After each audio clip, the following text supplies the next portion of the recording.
All right, guys, so first we're going to be taking little Miss Bella out to play a little bit of fetch. Now, I like to take my dogs out individually because I get to give my full attention to each one, right? So if I have both out, then my attention is split between both, and then I just find it's just a bit more an enjoyable experience to play one at a time. And it also shows both dogs that, hey, look, just because I'm taking one out doesn't mean you're going to get to play two. Free.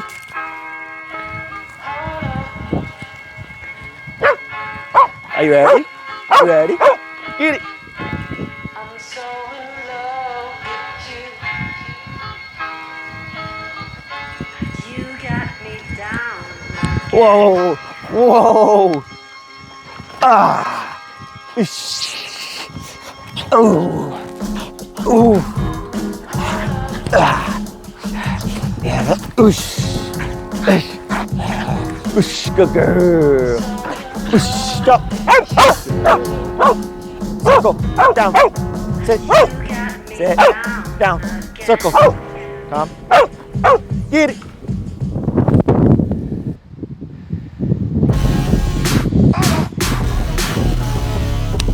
Down. Circle. Down. Get it.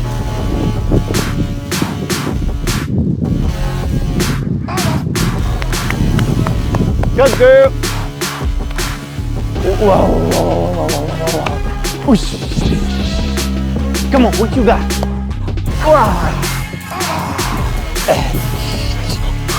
Oof, come on.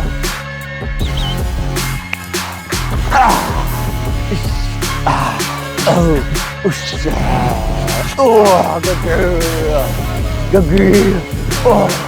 So we just finished our session, and after an intense session like that, I just like my dog to just go around and sniff, right? She's gonna stay around me, but I just let her go off, sniff, decompress, do whatever you need to do. Now Bella is off leash trained, so I don't have to worry about her running up to people or any other dogs like that. She has my full trust because she has gained my trust, right? Through hours and hours and years, right? She's a year and a half now. So basically a year and a half, she's been building her trust with me, and I allow her to go sniff and do whatever she wants to now off leash. There was a time where two people came onto our field actually, and she kind of completely stopped playing and was assessing them, right? She was trying to figure out, are they a threat? Are they not? And of course she made the right decision, which I'm really happy about. But again, this is something we trained for. Now with Aussies, this is part of their breed. They are very alert dogs. They notice new things in their environment. It's part of the breed.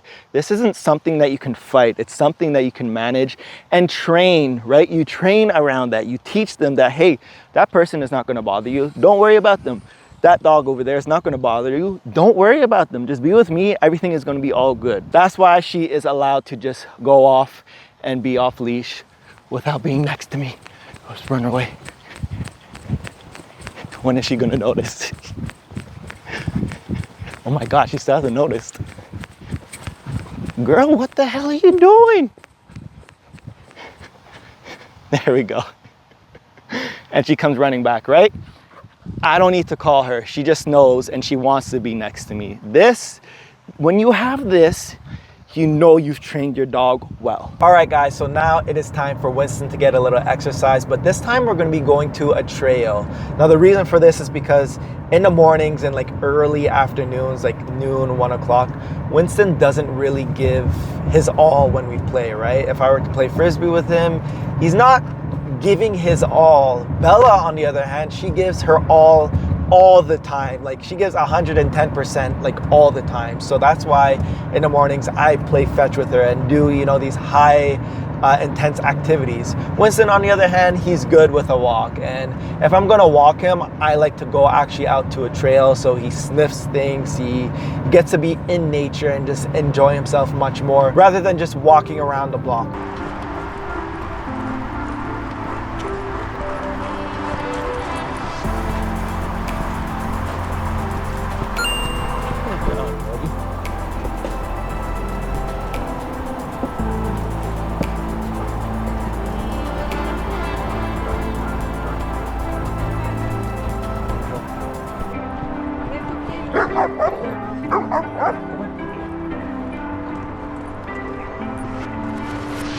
Good. Come on, Joe. Good job, buddy. Good football. We reward that. Go get it.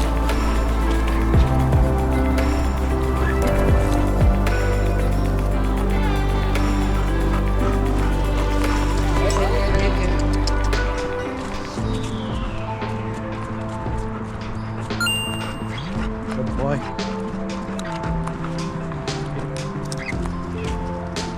Damn, guys, that was a lot of dogs. That was probably like 10 dogs that we went through. I'm not going to show them all, but he didn't react once. There were dogs reacting at him, but he didn't react back, and I'm so happy about this. And guys, it just goes to show, if you put in the time, you will get the results, right?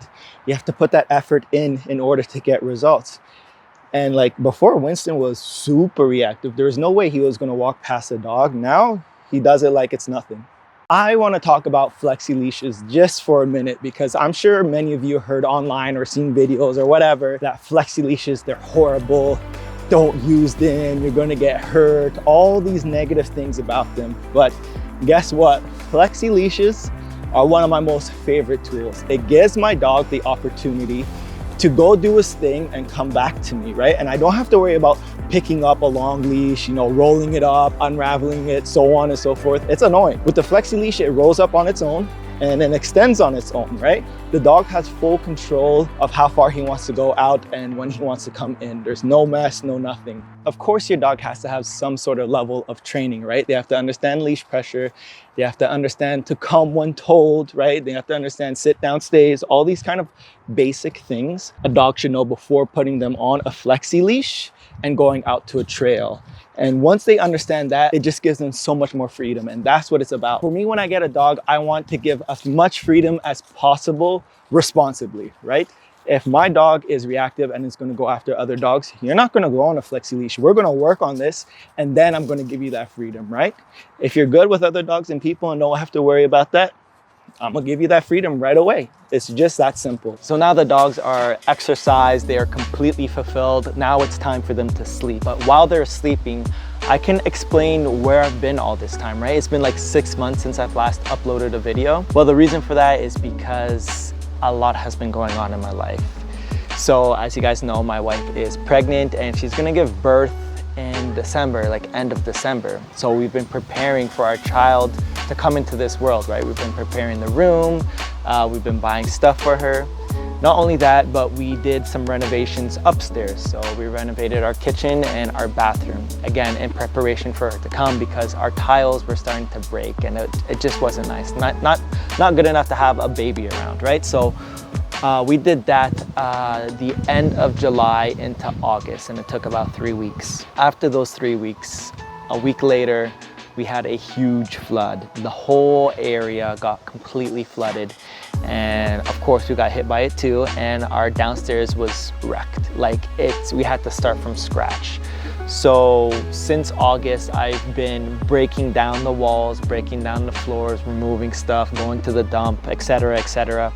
And it's been a lot, man. Like it's been pretty stressful. To top it off, my cat Gus, the white one, he was actually on his deathbed during that time too.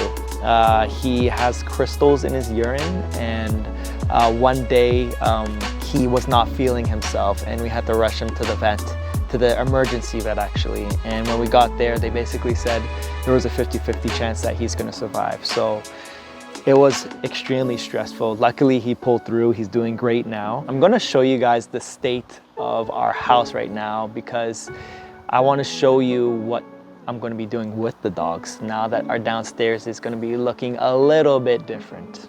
So let's go. All right, so we're heading downstairs, and as you can see already, just based off of this wall, a lot of things have been going up and down. We're gonna fix it obviously, but for now, it's fine. So this is the state of our basement, and this is Gus, the cat that almost died. What's up, buddy? Fine.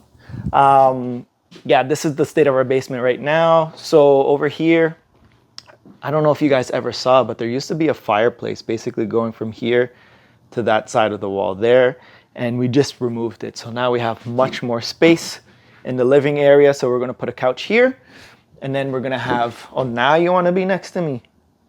Then we're gonna have the TV right over here. And because we're doing that, now we have this huge open space for the baby and for the dogs. Like, I'm gonna start training my dogs in here during the winter time. I'm gonna put like these rubbery mats so they actually have some friction rather than slipping all over the floor. So I could put it whenever I want to, remove it whenever I want to. And then the baby, like I said, just has all this room to just be a baby, right? So it was kind of like a blessing in disguise that this disaster happened, because now we get to form our basement the way that we actually want to form our basement. Then over here is the bathroom. We made this slightly smaller, and I'll explain why we did that. But anyway, this is going to be a new standing shower. I'm excited for this because it's going to be so much easier to actually wash the dogs now that we have a standing shower.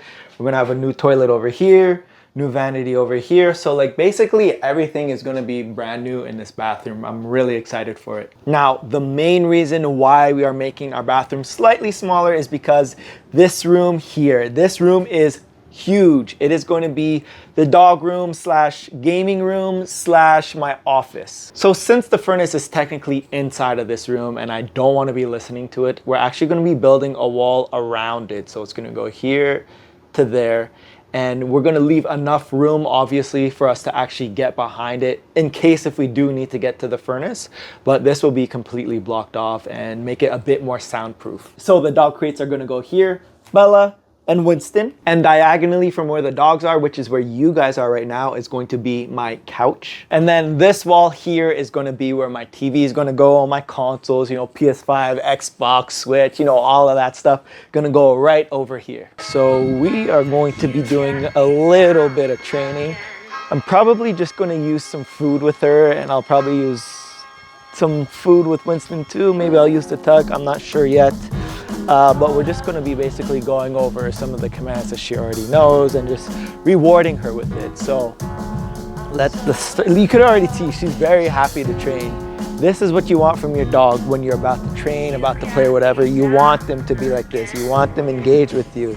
You want them looking at you. You want them ready, excited. Are you ready? Are you ready? Down.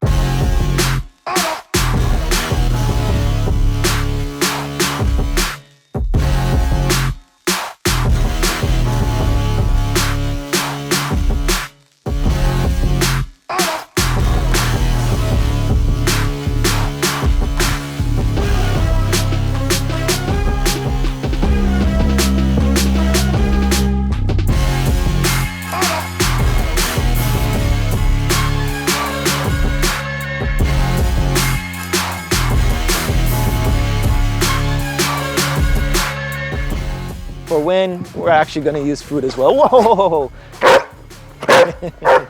Around. Down. You see his down is kind of sloppy. Heel. But his, whoa. His healing is so much better than hers. Hey, hey, hey, hey, hey, hey, hey, hey.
Now you guys may be thinking this is a lot for a portion for dinner, But the reality is I don't feed my dogs breakfast anymore. Their breakfast portion is now gone into their dinner portion. So they only eat once a day.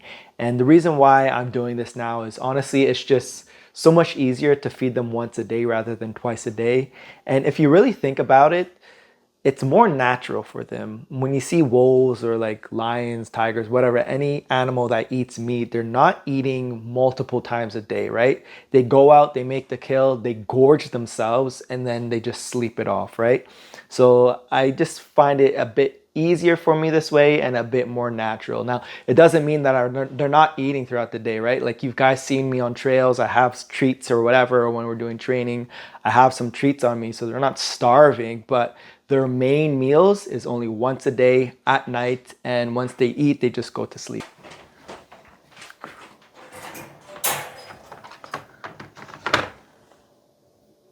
Okay.